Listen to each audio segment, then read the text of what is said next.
Amat. Khotbah.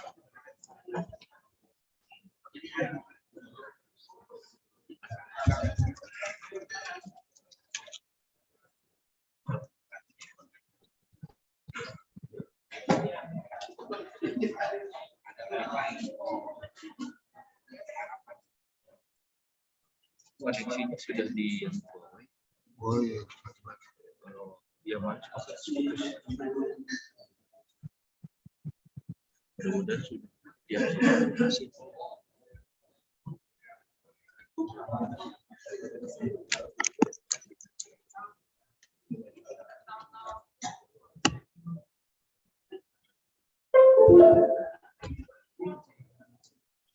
Tes suara Pak. Tes. Enggak.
Bismillahirrahmanirrahim. Assalamualaikum warahmatullahi wabarakatuh. Alhamdulillahirabbil alamin. Alladzi anzala sakinata fi qulubil mu'minin liyazdadu imanan ma'a imanihim. Wassalatu wassalamu ala habibina Rasulillah sayyidil mursalin wa ala alihi wa ashabihi ajma'in.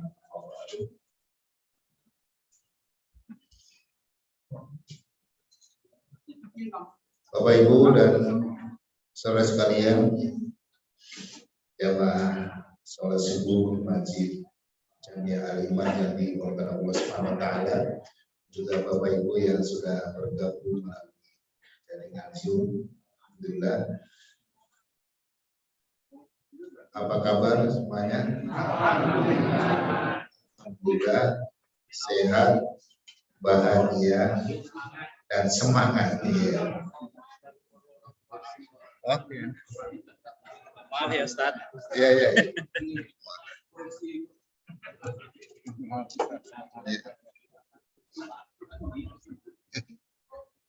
Hingga nunggu 2004 dapat kursi.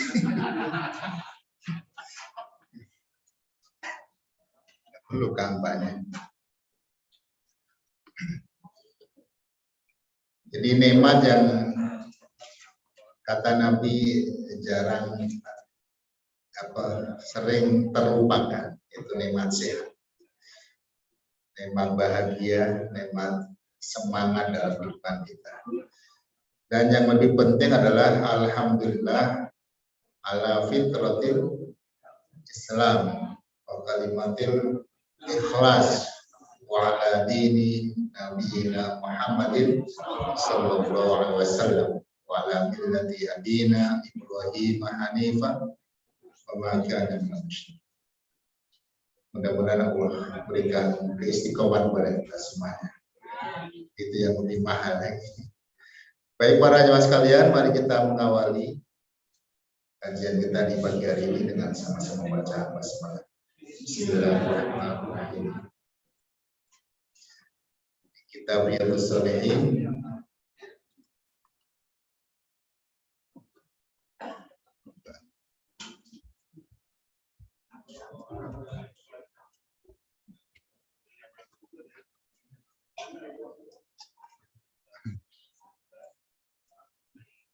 bab 288, babu tahrimir riya, bab menerangkan haramnya riya.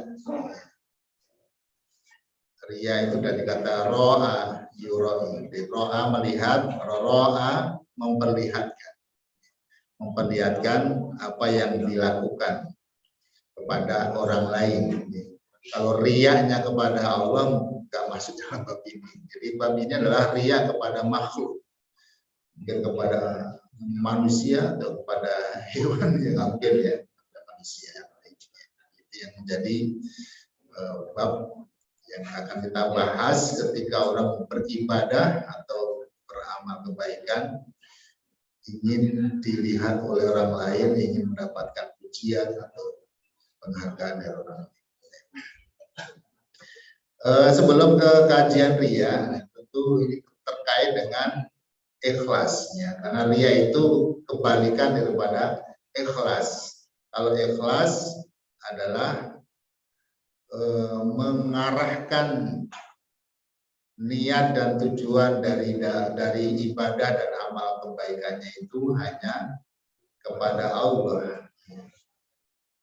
Nah, kalau riya tidak kepada Allah, diperlihatkannya untuk kepada orang lain.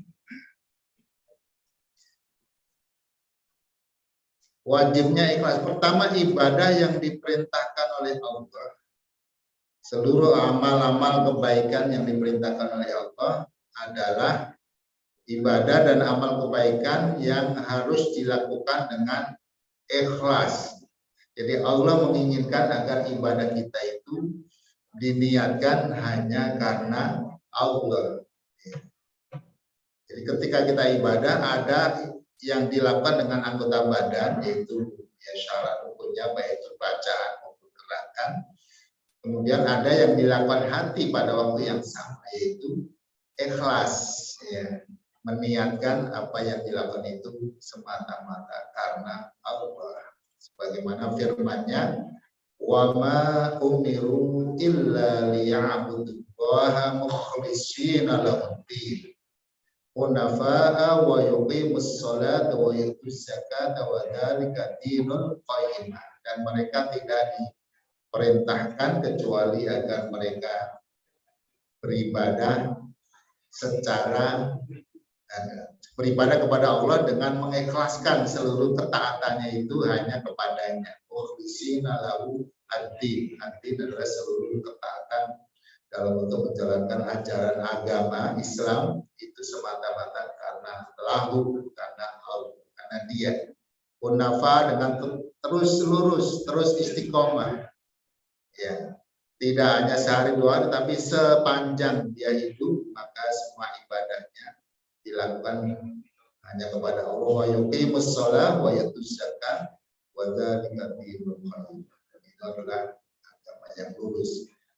Ibadah dianggap sah dan diterima oleh Allah serta dibalas dengan pahala dengan kelipatan minimal 10 kali adalah ibadah yang dilakukan dengan ikhlas. Catatannya harus ikhlas. Kalau tidak ikhlas maka pertama tidak sah, yang kedua tidak diterima, yang berikutnya tidak ada balasan. Rasulullah SAW bersabda, hadisnya, innamal a'malu binniyat. Sesungguhnya amal-amal semuanya itu tergantung pada niat. Wa inna malikul limri'in manawa, dan sesungguhnya bagi setiap orang itu apa-apa yang dia niatkan. Ya. Nah, berikutnya faman kanat hijratu ilallahi wa rasulih fa hijratu ilallahi wa rasulih, ya. Jadi yang dilakukan karena Allah maka jadinya ibadah yang diterima oleh Allah. Kalau karena manusia ya maka sesuai dengan niatnya. Amal ibadah yang dilakukan tidak ikhlas, nah, ini akan menjadi kajian. Tidak ikhlas, diantara tidak ikhlas jadi ya, maka amal tersebut tidak akan diterima oleh Allah Subhanahu wa ta'ala. Sebagaimana sabda Nabi, innallaha la yaqbalu minal amal. Sesungguhnya Allah tidak menerima dari amal-amal hamba-hambanya, kita semuanya, illa ma kana lahu khalisan, kecuali yang dilakukan dengan ikhlas, waktu hiya bihi wajhu, yang dan diharapkan dengan amalnya itu untuk mendapatkan wajah Allah atau ridha Allah, untuk pahala dari Allah, ya. Di antara amal yang tidak ikhlas adalah amal yang dilakukan karena ria, ya. Ini yang menjadi fokus kajian kita. Jadi ini kajian yang sangat penting karena bisa jadi kita banyak beramal tapi ternyata ria yang tidak sah dan tidak diterima oleh Allah Subhanahu wa taala. Baik, kita masuk ke kajian tentang ria, salah satu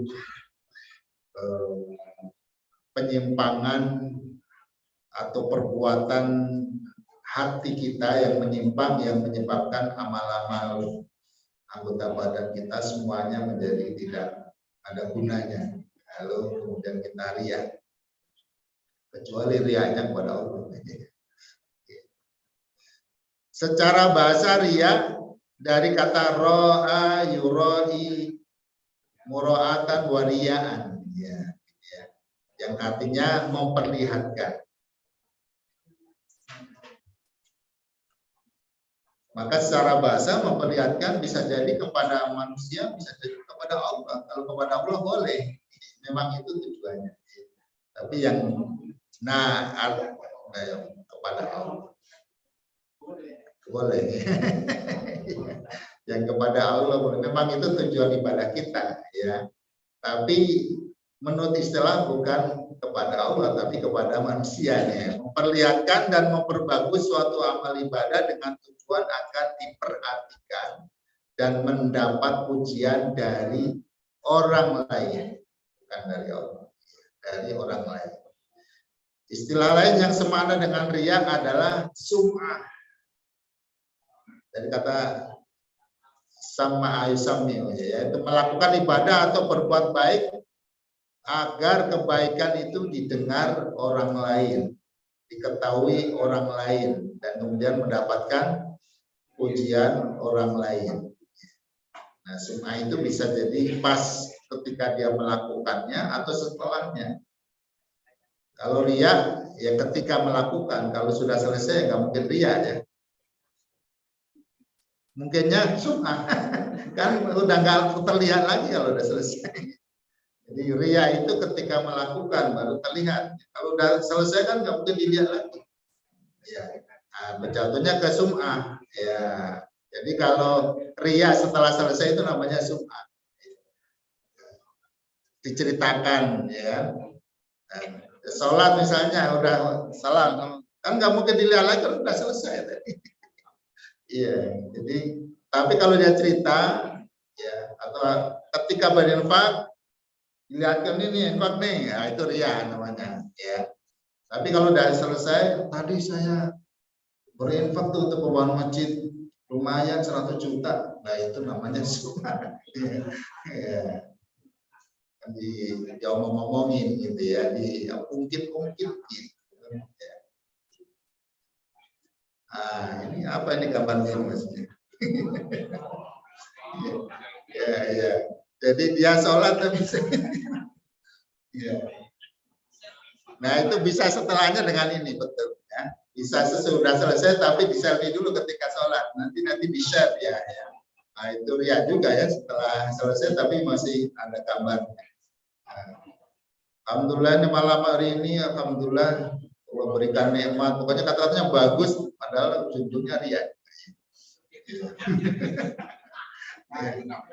Ya, cerita-cerita tentang ibadahnya, termasuk yang ini yang paling rentan tuh yang umroh, haji, ya, selfie di depan Ka'bah. Ya.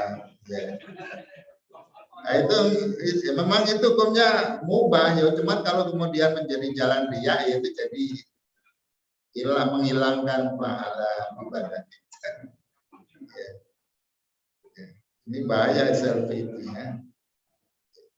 Selfie wajahnya itu beresiko bisa menimbulkan atau menghadirkan penyakit ain ya. Dan kemudian juga bisa jatuh pada perbuatan dosa ketika wajahnya itu bisa menimbulkan fitnah bagi yang melihat. Hati-hati dengan selfie. Bentuk-bentuk ria. Dalam kitabnya adalah salah satu kitab Imam Al-Ghazali namanya Al-Arba'in fi Usuluddin. Dia menjelaskan, ya ini terjemahnya langsung dan ringkasannya karena agak panjang lebar. Ringkasannya, poin-poinnya ada 6 tempat yang sangat berpotensi menumbuhkan ria. 6 objek dalam diri kita yang bisa berpotensi, berpeluang bisa membuat kita ria. Ya. Kalau sombong ada 6 juga kalau nggak salah. Ya. Boleh mengatakan yang membuat kita sombong pertama harta, ilmu, wajah yang ganteng, gagah. Ya. Jadi yang jelek itu lebih beruntung daripada karena dia tidak mungkin sombong. Kalau sombong juga itu kebangetan.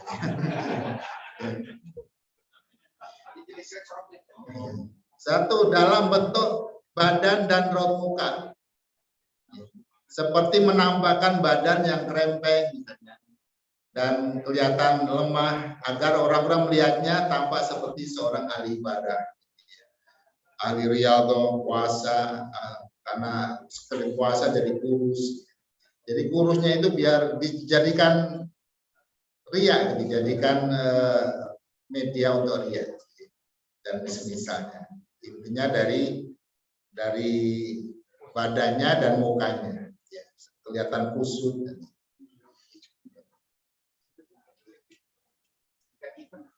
Yang kedua, dalam penampilan seperti menampakkan bekas sujud di dahi, ya, atau digosok-gosok biar hitam di sini. Ya, ya hitam nggak apa-apa, boleh, ya, dan itu bagus sholatnya ya, itunya nggak ada pengaruh ya. Jadi ada min athari sujud itu tentu bukan warna hitam itu ya, karena kalau yang sujud di atas sajadah yang mungkin nggak akan pernah ada warna hitam. Tapi kalau warna digosok-gosok lama-lama hitam juga. Nah kalau sengaja dihitamkan untuk biar orang lain menganggap dirinya ahli sujud, ya maksudnya ria juga. Hitam nggak apa-apa asal jangan ria. Gitu. Kemudian dalam pakaian seperti mengenakan baju yang lusuh dengan beberapa tambalan agar terlihat sebagai seorang yang sufi, yang zuhud, yang bersahaja. Begitu boleh juga, cuman jangan ria. Artinya ini hal-hal yang harus diwaspadai agar kita tidak ria dengan dalam ucapan, ya seperti memberikan nasihat atau menyampaikan dakwah atau apa saja ucapan-ucapan yang dipandang baik, termasuk ucapan salam, itu bisa juga jadi ria juga, atau nasihatnya nggak biasa-biasanya menasihati anaknya, tapi karena ada orang lain, wah, ya itu ya yang nggak bagus niatnya, nasihat. Dalam perbuatan seperti memperlama ruku atau sujud, ya kan ada mertua atau ada siapa yang lain, gitu, ya, sehingga sujudnya lama, ya atau karena di masjid lama, padahal kan di rumah ngebut. Jadi lamanya itu karena ada orang lain. Kan. Ini yang tahu kita sendiri ya, jadi kita kita tidak boleh memoten orang. Oh ini nggak ikhlas, ini ria, ini nggak boleh. Tapi ini mari kita introspeksi pada diri kita masing-masing. Ya, karena yang tahu ria dan tidak ria itu ya kita dengan Allah. Ya. Orang lain nggak boleh menuduh. Oh ini nggak ikhlas banget, ini nggak boleh. Ya. Nggak boleh jadi alasan menuduh orang ria. Banyaknya murid, teman atau guru akan dipandang sebagai orang alim. Diceritakan ya. Atau kemudian banyak teman ya, atau kemudian sering ketemu guru tapi ada niat yang tidak baik. Ada kalau dekat-dekat pemilu juga banyak orang yang sowan ke ulama, sowan ke kiai, ada yang umroh, ada haji, ada ini banyak udang di balik. Ya, ibadah tapi niatnya ya diselewengkan. Tapi jangan menuduh ya. Tapi itu ada yang seperti itu ya. Jadi rajin memberi ya. Nanti banyak yang suka datang ke rumah ngasih amplop, baik sekali. Ya, enggak biasa-biasanya ngasih begini, tahu-tahu banyak ngasih, ada lagi yang datang ngasih lagi ya. Ya. Tapi ternyata ada maunya gitu. Nah ini beberapa hal yang perlu diwaspadai. Ini bukan dilarang, tapi ini tempat-tempat yang berpotensi. Atau kalau tidak hati-hati kita bisa ria. Ya. Larangan ria. Perbuatan ria atau sum'ah sangat dilarang oleh agama Islam. Hukumnya adalah haram. Apa di sini?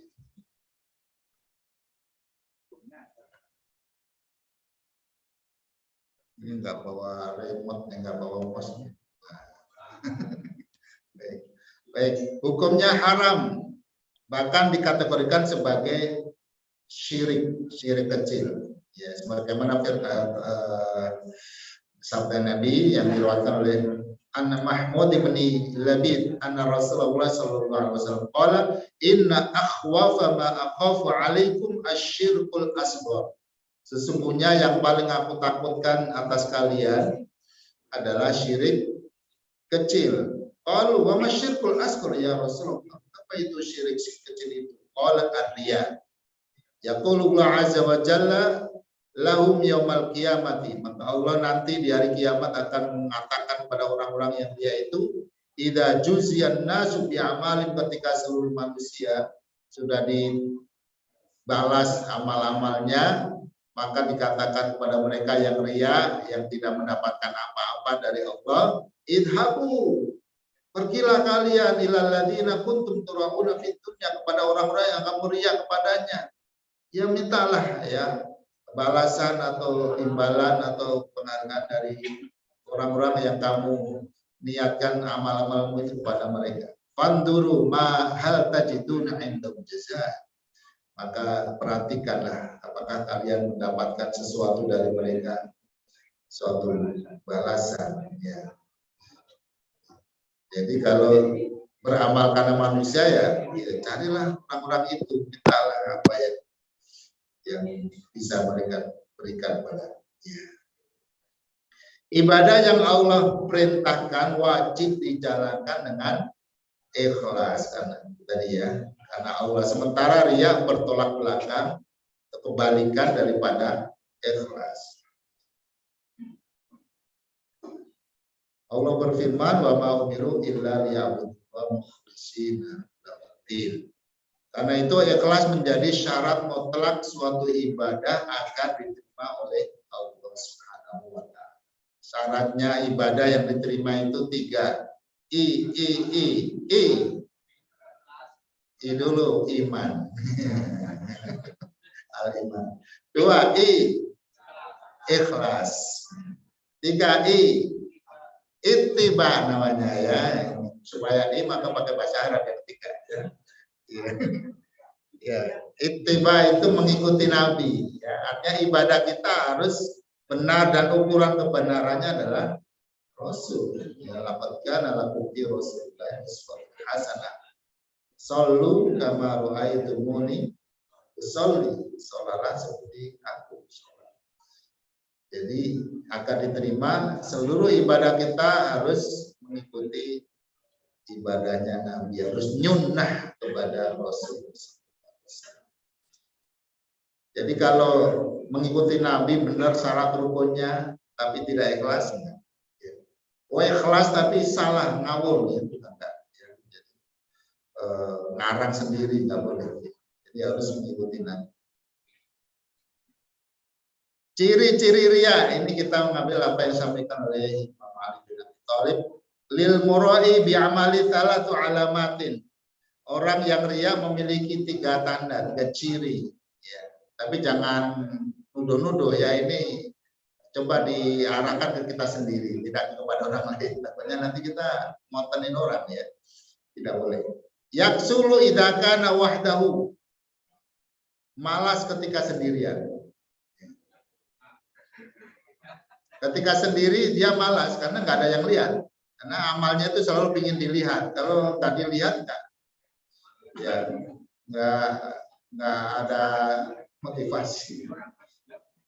Hah? Bukan pendiam. Ketika dia sendirian. Ya kalau pendiam itu kan bisa jadi tempat ramai. Ini bukan diem atau ngomong. Jadi ketika nggak ada orang lain, dia nggak semangat karena dia beramalnya karena ingin orang lain melihatnya. Kalau nggak ada yang melihat, nggak semangat. Tandanya. Jadi kalau kita semangatnya di saat bersama yang lain maupun kita sendiri. Wayan syatu idza kana finnas, dan semangat ketika di hadapan orang lain. Ketika ada orang lain, apalagi orang lain itu sangat bermakna. Mertuanya atau calonnya atau pimpinannya ya, atau siapa saja ya, atau temannya ya, atau orang siapa saja. Pokoknya orang ria itu pingin ada orang lain yang melihat apa. Yang kemudian yang ketiga, wa yazidu fil amali idza uthniya alaihi wa yanqus idza tumma. Dan bertambah amalnya, bertambah semangat jika ada yang memuji, ya. Dan menguranginya jika dicela. Ya, pokoknya amalnya itu sangat tergantung orang lain. Kalau dipuji, wah semangat. Ya. Tapi begitu ada yang meledeknya, mencelanya, mulai kendor, mulai lemes, mulai malas, kemudian mulai meninggalkan apa yang dari Ihya Ulumuddin Imam Ghazali menukil perkataannya Imam Ali. Bahaya ria, mudah-mudahan dengan ini ya, mengingat bahaya ria ini kita bisa betul-betul membersihkan hati kita dari ria dalam beribadah. Ya. Ria adalah syirik kecil, tadi sudah sampaikan. Inna akhwafa ma akhafu alaikum asyirkul asghar qalu wa masyirkul asghar ya Rasulullah qala ar-riya. Ya, syirik kecil. Syirik kecil namanya kecil, nah tapi syirik lebih besar daripada dosa besar. Dosa kecil, dosa besar. Naiknya baru syirik kecil, syirik besar. Nah, syirik besar itu. Jadi walaupun syirik kecil tapi ini lebih besar daripada dosa besar, ya. Dosa besar contohnya zina. Jadi syirik ini ya, ria lebih berat daripada zina. Bukan lebih baik.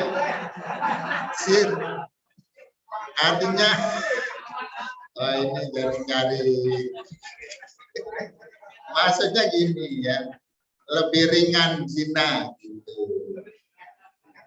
Lebih ringan, kesalahannya itu lebih ringan daripada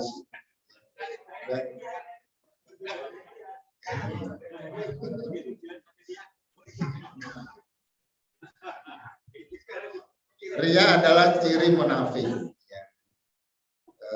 Ciri munafik tidak hanya yang disampaikan oleh Nabi 3 ya, 3 itu ciri apa? Ciri dasarnya ya. Tapi kemudian dalam praktek amal kesehariannya diantaranya ria. Innal munafiqina yukhadi'una Allah wa huwa khadi'. Orang munafik itu mereka menipu Allah. Padahal Allah membalas tipu daya mereka. Wa idza qamu ila sholati qamu kusala. Kalau mereka melakukan sholat, mereka melakukannya dengan malas. Yura'unan nasa, mereka memperlihatkan amal kepada manusia. Jadi munafik ini memang muncul apabila Islam kuat, ya. Tapi kalau seperti di Indonesia yang Islam tidak kuat malah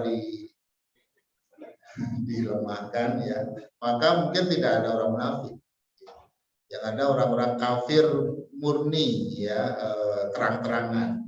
Orang munafik ini adalah orang yang mencari keuntungan, ya, di balik kepura-puraannya itu. Termasuk pura-pura ikut sholat. Ya, dulu pada zaman Nabi berpuasa, artinya memiliki otoritas kuat di Madinah, maka disitulah muncul orang-orang munafik. Ya, kalau tidak ikut sholat, ketahuan munafiknya. Ya, makanya ketika yang lain sholat, dia ikut sholat. Nah, sholatnya itu ya tujuannya ingin kelihatan dia seperti orang beriman, padahal tidak beriman. Makanya dia akan sangat berat melaksanakannya ketika tidak terlihat amalnya, ketika di malam hari atau di dalam cuaca yang sangat dingin atau gelap, ya. Kalau katakan mana? Jadi atqalus sholawati alal munafiki sholatul isya wal fajr. Ya, jadi sholat yang dirasakan paling berat oleh orang munafik itu sholat isya dan sholat subuh, karena nggak kelihatan, ya, dan berat gitu, ya, karena harus bangun pagi. Jadi di situ orang munafik itu sholat juga. Saking memang tidak dilihat di masyarakat itu orang laki-laki yang tetap tinggal di rumah ketika adzan berkumandang. Jadi semuanya ke masjid. Jadi kalau tidak ke masjid, ketahuan apanya? Munafik. Makanya disampaikan oleh sahabat, sesungguhnya kami memandang orang yang tidak sholat berjamaah dulu di zaman kami, zaman Nabi, zaman sahabat yang bersama Rasul, kecuali dia seorang munafik tulen. Ya, jadi orang yang tidak sholat berjamaah, tahuan nggak sholat berjamaah, berarti dia benar-benar munafik yang murni, munafik. Artinya orang beriman itu tidak mungkin sholat kecuali berjamaah di masjid. Nah, sekarang ini ada nggak orang munafik yang pura-pura sholat berjamaah di masjid? Nggak ada. Kenapa? Oh iya, banyak temannya di luar daripada di masjid. Ya, orang yang mengaku beriman banyak yang ke masjid. Jadi munafik ya aman-aman saja ke masjid. Ya. Jadi ayat yang bukan ayat, tadi hadis tadi yang disampaikan itu menunjukkan bahwa pada zaman Nabi itu ketika adzan berkumandang tidak ada orang laki-laki kecuali sholat di masjid. Nah, orang munafik ikut sholat di masjid karena takut ketahuan munafik. Kalau sekarang orang beriman pun nggak ke masjid. Itu udah kebalik-balik. Mereka memperlihatkan sholatnya kepada manusia. Riya lebih berbahaya daripada fitnah dajjal. Nabi mengatakan, ala ukhbirukum bima huwa akhwafu alaikum indi minal masih dajjal. Maukah aku beritakan kepada kalian sesuatu yang lebih aku takutkan pada kalian, terjadi pada kalian, daripada datangnya Al-Masih Ad-Dajjal. Qala qulna bala. Ya Rasulullah, faqala asyirkul khafi, yaitu syirik khafi, ya, syirik yang tersembunyi. Kalau tadi syirik kecil, ini syirik tersembunyi. Ayakumar rajulu yusolli fayuzayyinu sholatahu lima yara min nadhari rajul. Itu ketika seseorang sholat lalu dia bagus-baguskan sholat. Ya, karena dilihat oleh orang lain. Ya, dibaguskannya sholat, dikhusyuk-khusyukkan, dilama-lamakan karena ada yang ngeliatin. Ya. Ketika sendiri, wah, tak tahu. cepat. Ini kebalik dengan Nabi. Ya. Kalau Nabi kalau bersama yang lain sholat berjamaah, beliau nggak lama, sholatnya pendek-pendek. Artinya bacanya nggak panjang-panjang. Tapi begitu beliau sholat sendiri, wah itu jangan ditanya lamanya. Ya. Itu ada pernah Rasul sholat sendiri. Terus ada sahabat ikut makmum. Itu yang salah satu dalil yang menunjukkan bahwa sholat sunnah itu boleh berjamaah. Sholat tahajud boleh berjamaah. Karena waktu itu Nabi sholat sendiri, terus ada sahabat yang ikut. Siapa sih itu? Hudzaifah. Ya, makmum. Terus Nabi baca setelah Fatihah. Ya, biasanya kalau beliau sholat malam itu jahat, walaupun sendiri. Dan itu sunnahnya. Ya. Dijaharkan, jangan langsung kenceng banget, tapi terdengar oleh beliau setelah membaca surat Al-Fatihah, lalu membaca surah Al-Baqarah. Ya.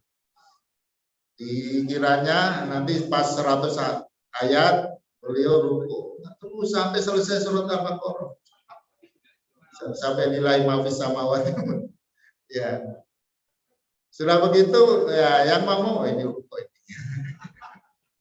Ternyata nggak ruku. Ya. Nyambung surah Ali Imran. Selesai Ali Imran nyambung An-Nisa. Itu 1 rakaat. Itu berapa lama? Ya lama ya. Mungkin bisa 15 menit atau setengah jam. Ya. Tergantung baca. 15 menit ya. Lebih ya, itu beberapa juz. 3 juz ya. Bisa 2 sejam itu satu rakaat. Maka tidak heran kalau kemudian kaki-kaki beliau itu pada ada karena lama berdirinya sholat. Ria menyebabkan hapusnya pahala. La tubtilu shadaqatikum bil manni wal adha kalladzi yunfiqu malahu ria'an nas. Jangan kalian batalkan, hanguskan sedekah-sedekah kalian dengan mengungkit-ungkit, mengudat-udat kebaikan yang sudah kalian berikan dan menyakiti orang yang menerimanya. Seperti orang yang berinfak hartanya atau memberikan hartanya karena riya. Jadi sama, mengungkit-ungkit dengan riya berarti sama-sama membatalkan pahala sedekah atau pahala amal. Pelaku riya akan ditinggalkan Allah. Kalau Allah tabaraka wa taala, ini berarti hadis qudsi. Ana aghna syuraka. Aku adalah dan yang paling tidak butuh kepada sekutu atau sekutu artinya sesuatu yang saingan yang dianggap Tuhan selain Allah. Ya, apapun bentuknya. Bisa manusia, bisa malaikat, bisa matahari, berhala. Anisyirki man amila amalan, barang siapa yang melakukan amal asyraka fihi ma'i, dia menyekutukan di dalam amal itu dengan ghairi, dengan yang lain. Taraktuhu wa syirkahu, maka aku tinggalkan dia dan sekutunya itu. Ya.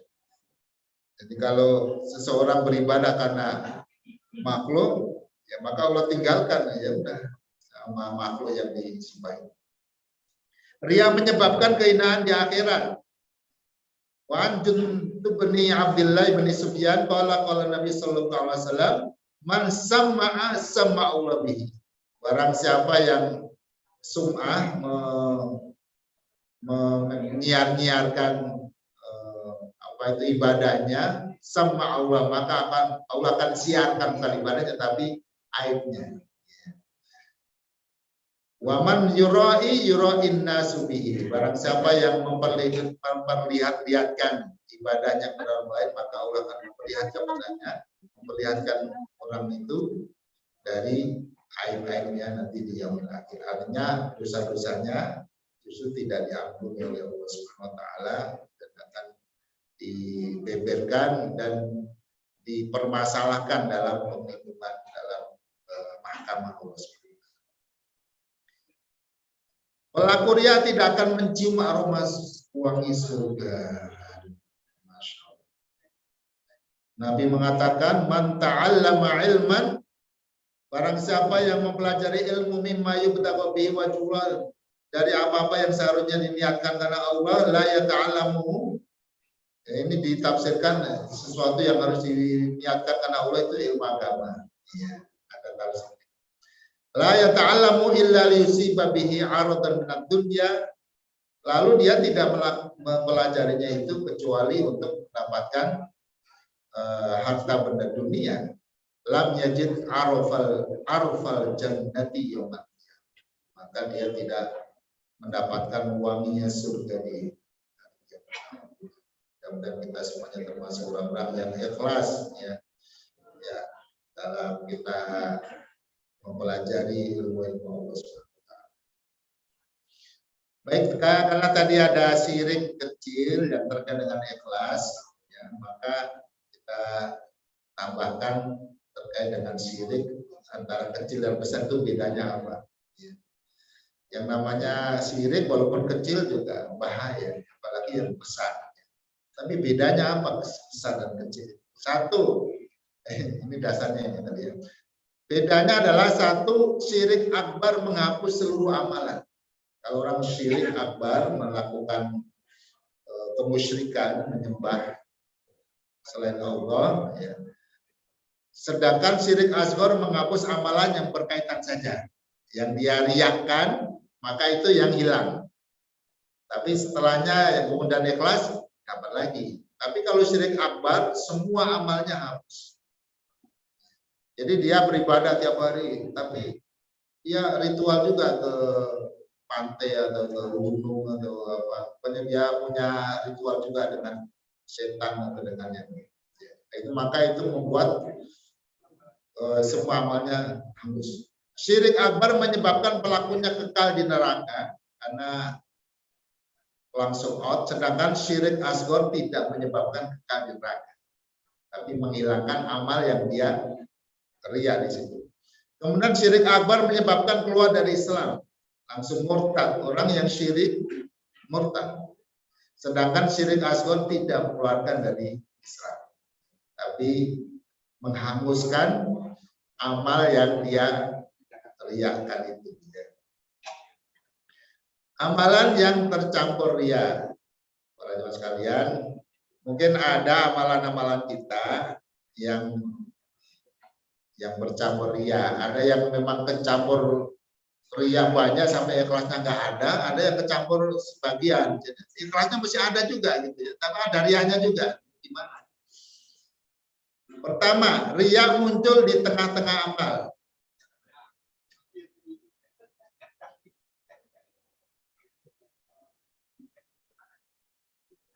Oh, ini begitu nih urutannya. Ya, ini salah, maksudnya sejak awal, Mas. Makanya tadi klik pertama kok di tengah-tengah juga. Maksudnya di awal dulu ya. Jadi ria di awal, kemudian ria di tengah gitu ya. Atau yang ketiga ria setelah selesai beramal. Itu beda akibatnya. Ya. Jadi kita bikin inilah gambar seperti ria di awal, ria di tengah, ria setelah selesai beramal. Ya. Di akhir itu termasuk di tengah juga ya. Nah, yang terakhir itu setelah selesai. Nah, kalau ria di awal melakukan ibadah itu sudah ria. Niatnya udah ria karena yang lain selain Allah. Maka ibadah yang dia lakukan itu tidak sah. Kalau dari awal sudah ria, ada orang terus dia lakukan ibadah semata-mata karena orang itu, amalnya tertolak, tidak mendapatkan pahala, bahkan berdosa karena melanggar larangan Allah. Ya. Nah, kalau pas awalnya ikhlas, gitu ya, tapi di tengah-tengah bisa timbul ria, gitu ya. Nah, mungkin ini sering ya. Ya, misalnya kita baca Quran, ya, mungkin awalnya kita ikhlas, terus ada tamu, ada apa yang lewat, atau misalnya kita di sini baca Quran, terus ada yang datang, itu bisa berubah niat kita, terus dibagus-bagusin, ya, biar ada yang, nah itu bisa muncul ria itu, atau yang Atau kita di rumah terus kita terdengar assalamualaikum mertua kita atau siapa yang kita sangat hormati, langsung dikencengin tilawahnya. Ya, biar oh saya sedang tilawah nih gitu. Oh ya, itu ya. Ya. Ya kalau tilawah mah ya di Astagfirullahaladzim aja. Kalau sholat ya sholat. Pas sholat bisa dikencengin Fatihahnya untuk memberitahukan kepada yang datang bahwa dia sedang sholat. Kalau di tengah-tengah itu dia berusaha, dia merasa menyadari adanya riya ya, tapi dia berusaha untuk kemudian menolak, menghilangkan riya itu, berusaha untuk fokus lagi untuk kepada Allah Subhanahu Wa Taala, maka insya Allah ya itu usahanya itu dihargai oleh Allah. Ya, karena tidak mudah untuk ikhlas murni itu tidak mudah. Tapi kalau udah berusaha semaksimal mungkin, Allah tentu maha tahu dengan usaha kita, la yukallifullahu nafsan illa wus'aha. Ya. Tapi kalau dia ria kemudian menikmati rianya itu sampai akhir amal, ya aja terus makin semangat, makin khusyuk, makin senang ya, menikmati itu dia senang dengan kondisi di mana dia ada yang melihat. Nah, kalau amalan itu amalan yang satu kesatuan, maka seluruh ibadah itu gugur seperti sholat. Dari awal ikhlas, tengahnya ria, maka itu batal sholatnya, tapi batal pahalanya. Karena ria nggak membatalkan sholat, tapi membatalkan pahala sholat. Ya. Tapi kalau amalan itu tidak satu kesatuan, ada bagian-bagian yang terpisah, maka amal yang tidak bercampur ria itu yang berpahala, yang bercampur, yang kena ria, yang itu yang hilang. Contoh, apa ya? Contoh, orang berinfak, ngasih, ada orang yatim kasih, ikhlas. Ya. Kemudian ada yang datang, itu yang berikutnya itu mulai nggak ikhlas lagi, karena ada yang datang, wah, jadi niatnya jadi berubah atau bercampur lah dengan keinginan dan merasa senang dilihat orang lain yang melihatnya menjadi lebih semangat. Maka amal ketika dia lakukan ketika dia tidak ikhlas, maka itu yang hilang pahalanya. Ntar ikhlas lagi, ada lagi. Misalnya kalau silaturahim dia kunjungi di pas lebaran gitu ya. Yang pertama ikhlas, kedua ikhlas. Yang ketiga ketemu orang lain berubah niatnya. Nah, yang berubah niatnya dan dia tidak ikhlas, nah itu yang hilang. Yang pertama tadi nggak hilang karena itu tidak terkait berdiri sendiri. Gitu. Jadi seperti itu. Tapi kalau umroh itu satu kesatuan, ya. Haji satu kesatuan. Jadi walaupun haji itu kan ada umroh, ada haji. Tapi karena itu harus rangkaian yang satu kesatuan, sehingga itu harus dijaga betul keikhlasannya dari awal sampai akhir. Jangan sampai ada riaknya nanti, itu yang membatalkan seluruh ibadah. Kalau riaknya setelah selesai, nah ini ada perbedaan. Ada yang mengatakan bahwa amal pahalanya tetap selamat, artinya sudah tercatat, tidak hapus karena sudah selesai. Tetapi sum'ahnya dia senang, dia ngobrol, dia sampaikan, ceritakan kepada orang lain, itu yang menyebabkan dia dosa karena melanggar larangan. Kemudian ada yang kedua, amal dan pahalanya semuanya hangus karena diungkit. Nah, ini pendapat kedua ini yang dipilih oleh Ibnu Qayyim, dan kita juga hanya memilih keduanya supaya hati-hati. Ya, artinya kalau sudah beramal jangan dibatalkan dengan mengungkit-ungkit amal itu lagi. Ya. Makanya Allah sampaikan, ya ayyuhalladzina amanu la tubtilu shadaqatikum bil manni wal adha. Jangan kalian batalkan, hanguskan sedekah kalian itu dengan mengungkit-ungkit dan menyakiti orang yang menerima sedekah itu. Kalladzi yunfiqu malahu ria'an nasi, seperti orang yang berinfak karena riya. Wala yu'minu billahi wal yawmil akhir famatalu kamathali safwanin. Itu perumpamannya seperti batu yang licin ya. Kemudian di atasnya ada turab, ada tanah-tanah. Faso bahwa bilun, lalu ada hujan yang sangat lebat. Kira-kira apa yang terjadi? Fatarokau solda, maka hilanglah semua yang ada di permukaan batu yang licin. Yang nggak licin aja, yang licin. Yang terlalu syai, maka sabuk. Beramal akhirat untuk mendapatkan dunia. Gimana itu? Ya, banyak ya. Dia beramal akhirat, tapi untuk mendapatkan dunia.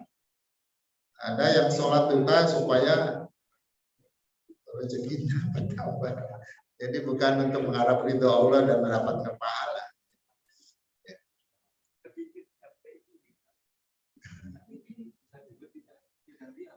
Tidak ria. Kalau nggak minta pahala, nggak dapat pahala, ya dapat rezeki. Ya dapat rezeki. Masalahnya pahalanya nggak dapat, karena nggak minta.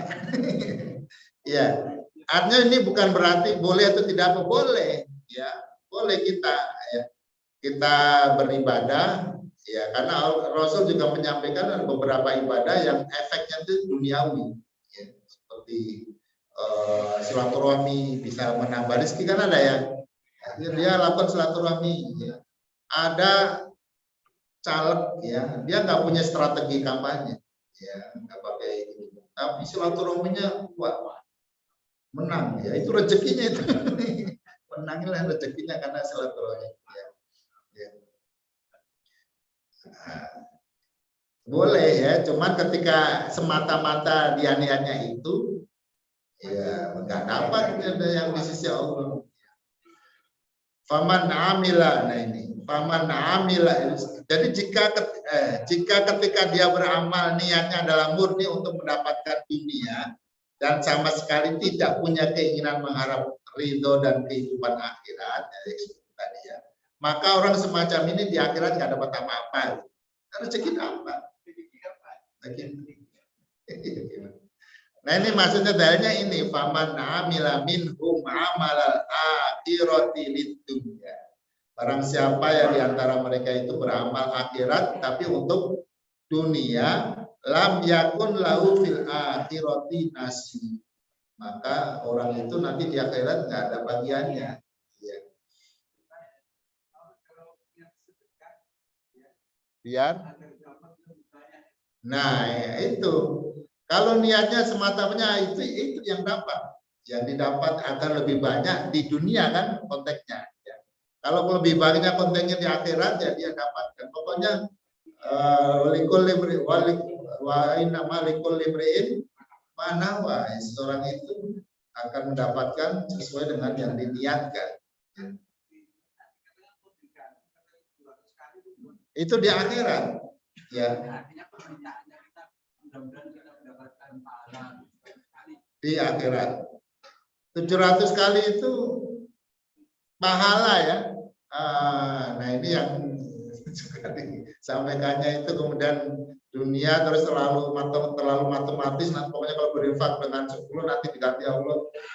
Begitu nggak datang menyalahkan ayat atau menyalahkan hadis, itu tidak boleh ya. Jadi secara umum pahala itu sifatnya akhiratnya. Ada juga yang efek duniawinya ada, ya. Tapi itu tidak secara ini ya. Jadi secara umum itu justru dimensi pahala itu lebih banyak ke akhirat.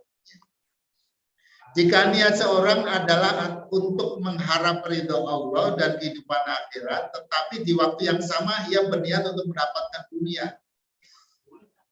Nah ini, entah niatnya itu dua-duanya sama, 50%, 50% atau sama-sama 100%, maka semacam ini akan mengurangi tauhid dan keikhlasannya. Amalannya dinilai memiliki kekurangan karena keikhlasannya tidak sempurna. Nah ini yang Misalnya haji sambil berdagang karena sambil bawa. Tapi kalau memang niatnya haji, tapi untuk haji itu dia membutuhkan sarana support untuk menjalankan amalnya itu. Maka itu boleh. Nah, kita lihat yang ketiga. Adapun jika seorang telah beramal dengan ikhlas, hanya ingin mengharap ridho Allah semata, kemudian di balik itu dia mendapatkan upah. Ya, atau hasil yang dia ambil untuk membantunya dalam beramal, termasuk yang tadi ya, karena dia rajin berinfak maka Allah berikan rezeki yang melimpah, kekayaan semakin banyak ya, semakin bertambah-tambah karena dia rajin berinfak. Maka orang semacam itu seperti mujahid yang juga mendapatkan rampasan perang ya, atau pekerja kalau dalam negara Islam dia digaji oleh negara, maka tidak mengapa dia mengambil upah tersebut. Dan hal ini tidak mengurangi keimanan dan ketauhidannya. Memang ini agak susah ya. Yang penting jangan jadikan niat gitu. Itu tidak mudah ya. Niat juga ya. Kalau niat juga berarti mengurangi. Ya, ngajar. Niatnya apa? Nah, ya. Kalau diniatkan juga berarti mengurangi. Maka jangan diniatkan. Ya, susah ya. Misalnya saya ngajar ini ya dikasih sesuatu ya, tapi saya nggak pernah tarik ya, suka ditambah-tambah sendiri. Ya, tapi ini niat awalnya niatnya ikhlas, tapi efek itu kemudian Allah berikan. Yang penting jangan kemudian menjadi tujuan. Ya.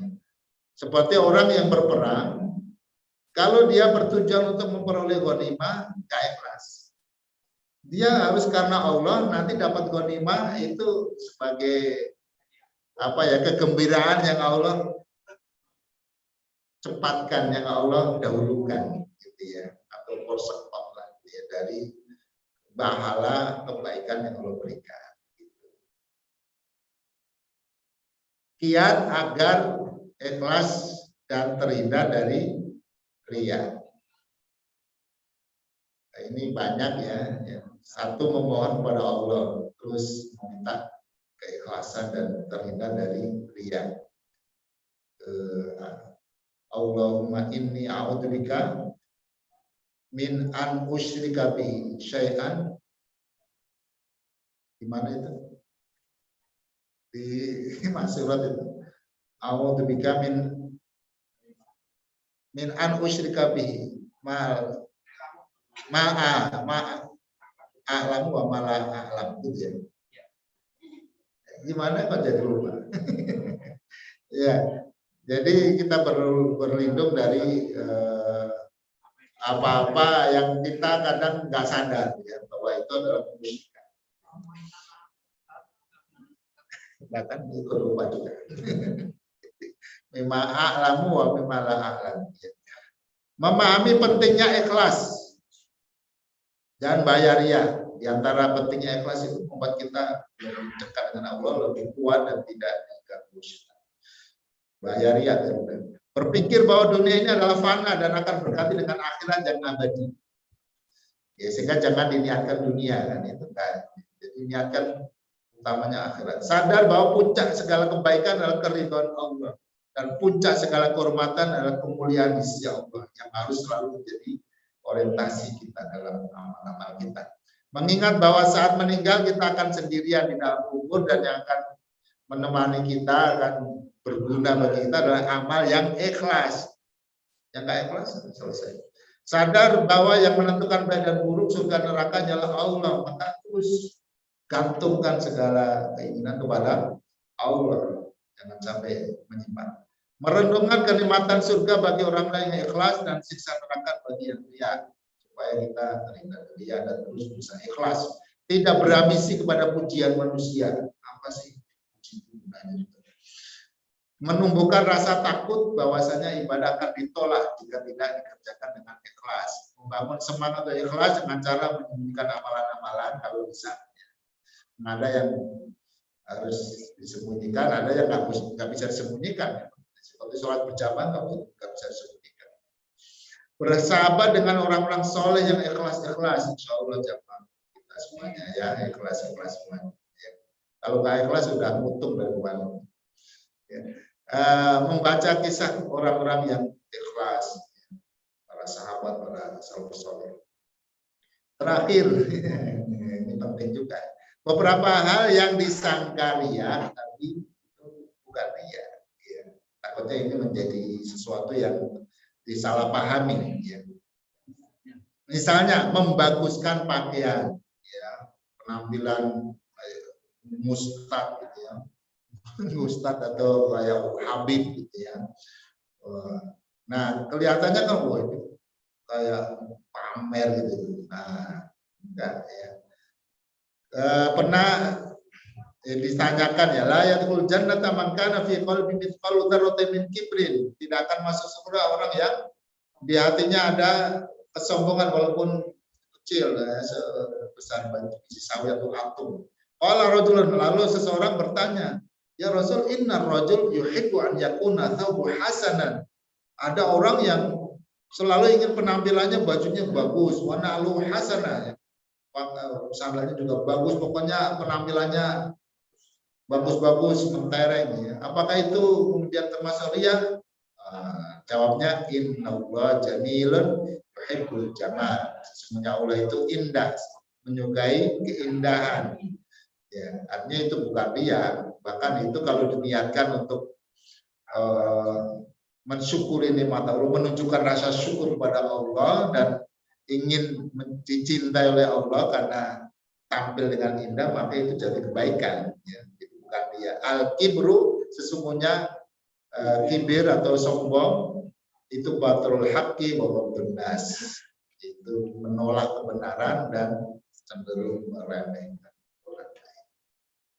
Seorang hamba yang memperoleh pujian atau ketenaran di antara sama manusia bukan karena ia sendiri yang mencarinya. Jadi karena amal-amalnya setelah itu viral, ya, terkenal dan kemudian dipuji-puji, dielulukan di mana-mana. Apakah itu kemudian dia termasuk ria?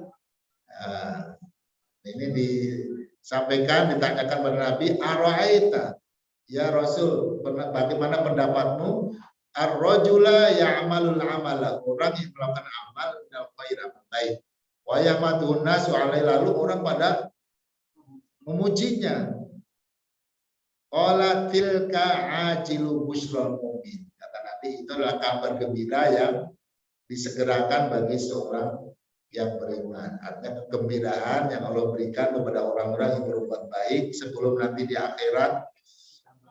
Nah, udah dikasih di dunia, itu menjadi orang yang terpuji, dipuji-puji, disebut-sebut kebaikannya oleh orang lain. Tapi kan dia tidak meniatkan itu. Ya. Kalau meniatkan ya ria. Tapi tidak niat, tapi ya akhirnya dia terkenal dengan kebaikannya. Misalnya rajin ke masjid sebelum adzan, udah pada setengah jam udah pada di sini ya, subhanallah ya. Itu luar biasa itu ya. Nah, dipuji kan, tapi mereka nggak lihat kan. Ya. Dipuji nggak apa-apa, disampaikan. Ya. Kita harus mengapresiasi kebaikan-kebaikan orang lain. Dulu Ibnu Musayyab itu dipuji juga oleh temannya, itu seorang tabi'in yang luar biasa solehnya, Sa'id bin Al-Musayyab namanya. Itu diceritakan oleh temannya, 40 tahun dia menjadi saksi tidak berkumandang adzan kecuali dia sudah ada di masjid. Jadi selalu datang sebelum adzan berkumandang, bukan 4 hari, 40 tahun. Itu sampai ke kita itu pujiannya. Menampakkan syiar-syiar agama Islam. Menampakkan syiar-syiar agama Islam. Di dalam Islam ada beberapa ibadah yang tidak mungkin disembunyikan. Ya jangan disembunyikan. Bahkan memang harus ditampakkan. Karena memang itu ada nilai syiar yang harus tampak. Seperti haji. Ya, haji nggak bisa ngumpet-ngumpet. Bahkan harus disiarkan. Umroh, sholat Idul Fitri, bahkan sholat Idul Fitri itu di lapangan, supaya lebih syiar terlihat. Ya, jangan tempat tertutup yang nggak kelihatan orang. Termasuk menyembelih hewan korban itu juga di lapangan, jangan di rumah, di dalam rumah orang nggak tahu. Nikah, betul ya. Ya betul, nikah harus diumumkan ya, jangan diam-diam tahu itu siapa tuh istri saya, apa nikahnya? Nikah diam-diam, ya betul itu. Ya, walimah itu tujuannya adalah pengumuman ya, dan juga syukuran. Sholat Jumat, sholat berjamaah 5 waktu di masjid dan lain-lain ya, yang harus memang dilakukan secara terbuka ya. Yang harus ikhlas tentunya. Seorang muslim tidak dikatakan berbuat riya bila yang menampakkan amal-amal itu, karena justru amal tersebut termasuk syiar yang harus ditampakkan dan diagungkan. Dalika wa bayyinatin. Menyembunyikan aib dan dosa adalah bukan riya seorang yang tidak membeberkan aib dan dosa sendiri. Bukan maksud untuk menutupi kekurangan agar hanya dilihat kebaikannya, tapi karena memang mentaati perintah Rasul agar setiap keburukan baik itu dilakukan oleh diri sendiri atau apalagi dilakukan oleh orang lain itu jangan ditampak-tampakkan, dicerita-ceritakan. Maka itu yang kalau diceritakan itu masuk kategori mujaharoh. Mujaharoh itu dosa yang paling dibenci oleh Allah, bahkan tidak diberikan ampunan. Kullu ummati ma'afan illa mujahidin. Semuanya bisa mendapatkan ampunan, maaf dari Allah kecuali yang terang-terangan bangga dengan dosa-dosanya. Di antara tanda bangga dengan dosanya itu cerita. Oh tadi malam saya mencuri air atau bersinah. Merasa senang kebaikannya diketahui orang lain. Bukanlah termasuk riya seorang senang karena orang lain mengetahui ibadahnya. Karena hal ini terjadi setelah ibadah selesai. Gitu, ya. Jadi hanya senang, bukan mencari ya. Kalau mungkin bil money itu memang diungkit. Tapi ini ada orang melihat, ya, orang mengatakan, orang bercerita tentang kita, ya, yang misalnya kita berinfak. Kemudian orang cerita, orang mengumumkan, kita senang. Itu nggak apa-apa kalau udah selesai. Ya. Itu masuk kategori orang yang senang dengan kebaikannya, bangga dengan kebaikannya, termasuk tanda keimanan. Ya. Itu termasuk tadi yahmadun nas alaihi qalatil ka'ajlu busrul mu'min. Jadi ketika orang pada memuji, maka itu masuk kategori kebahagiaan yang Allah segerakan pada orang yang beriman. Nah, bukan termasuk riya seorang yang senang karena melakukan ketaatan. Karena itu bukti keimanannya, man sarratu hasanatu wa sa'atu sayyi'atu fa huwa mu'min. Orang yang senang dengan kebaikannya, ya, baik itu kebaikannya itu sendiri atau efek dari kebaikannya itu, orang pada bercerita, bahkan pada meniru, lebih senang lagi, ya, ditiru, diikuti. Maka itu tandanya dia beriman. Artinya dia menyenangi kebaikan-kebaikan dan dampak dari kebaikan. Ya. Makanya kalau figur-figur publik, ya, hendaknya melakukan amalan-amalan secara terbuka untuk bisa dilihat dan dicontoh. Ya. Misalnya presiden mengeluarkan zakat mal sebesar itu langsung ditangkap KPK. Ya, artinya di situ bisa terbaca ya kekayaannya, ya, karena tinggal dikalikan 80 berapa itu 40 kali ya, karena itu zakat kan 1/40, jadi kekayaan itu kali 40. Ya. Kalau tadi berapa? 100 miliar berarti kali 40. Oh mungkin ya presiden segitu ya, oh ya mungkin ya, ya 40 miliar kali 40 itulah kekayaan dia. Nah itu mestinya terbuka, cuma selama ini nggak tahu zakat atau tidak, kita nggak tahu, jadinya nggak ada budaya, nggak ada apa ya tren untuk berzakat. Ya. Jadi bagusnya para tokoh-tokoh itu zakatnya secara terbuka, ya. Sholatnya terbuka. Ya. Ya, mestinya yang sholat di sini ini adalah minimal kepala desa yang ada di sini. Ya. Jadi kemudian tokoh-tokoh inilah ya.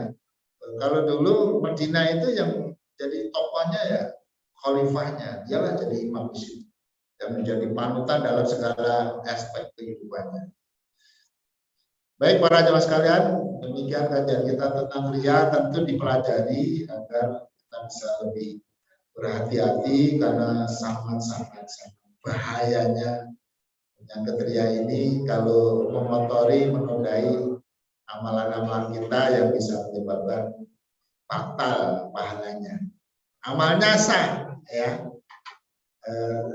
Riya atau tidak khusyuk itu tidak membatalkan ibadah, ya, tapi bisa membatalkan pahalanya. Ya. Sehingga tentu kita tidak ingin tahu-tahu zong ya, semuanya kita lakukan nggak ada pahalanya karena terhambat oleh riya. Semoga kita semuanya ya dihindarkan dari riya dan terus kita bisa diberikan keikhlasan. Amin ya rabbal alamin.